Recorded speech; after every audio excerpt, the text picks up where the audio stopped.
Well, the man to my left needs no introduction. It is Quinn White, the women's cross-country head coach. But Quinn, a few weeks ago, you added another title. You're now the men's cross-country head coach as well.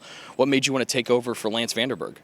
Well, it's a fantastic program. It's a special program. And when they asked me if I'd be interested, it was absolutely an honor to even be considered to be a part of this program. You know, I am an alum. I'm a part of it. I ran back in the 80s under Coach Glass and then under Coach Coy. I've seen what Ted Bowers did with the program and then where Lance has it right now, Lance Vanderberg. So it was pretty easy from that standpoint, but with time and different things and making sure that I can continue to invest in the ladies the way they deserve, I really need to think about it, and I needed to pray about it a lot. And Rick, to be real honest, I was literally on my knees praying, and I said, God, how can I impact the most lives for you? I'm in a good spot right now with just coaching the ladies. I would enjoy coaching the men, but I want you to let me know. And through prayer and then conversations and confirmations and things, it clicked, and it clicked well.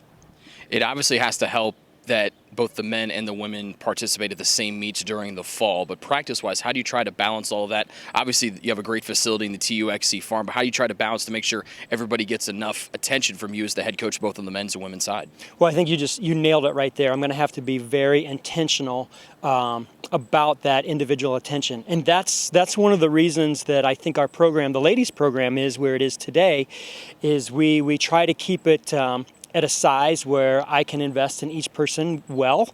Practice, we don't get too spread out. Meets, we don't get too spread out. So I'm going to have to be very, very intentional about this, making sure that both programs and every individual gets the time and the energy and the love that they deserve. But with that, I now have an assistant coach, which would be fantastic, and that will definitely help out. Obviously, you're very excited about living life and coaching the women's cross country. You're obviously excited about coaching the men's cross country team as well. They're no slouch. Obviously, they've been one of the better teams in the Crossroads League over the last couple of years. How could you try to take them to that next level and make them perennial Crossroads League champions?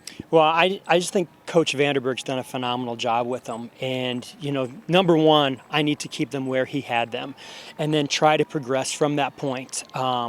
So I think it's just, you know, little sparks here, little sparks there, see what we can do, continue to recruit the way he's done a great job with recruiting, just help the guys continue to have that conviction that they are hopefully a top 10 team and maybe down the road that they're a podium team.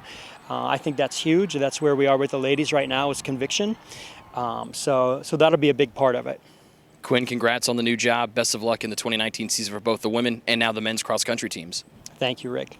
That is Quinn White, the both men's and women's cross-country head coach, joining me today. To stay up to date with everything cross-country, log on to athletics.taylor.edu.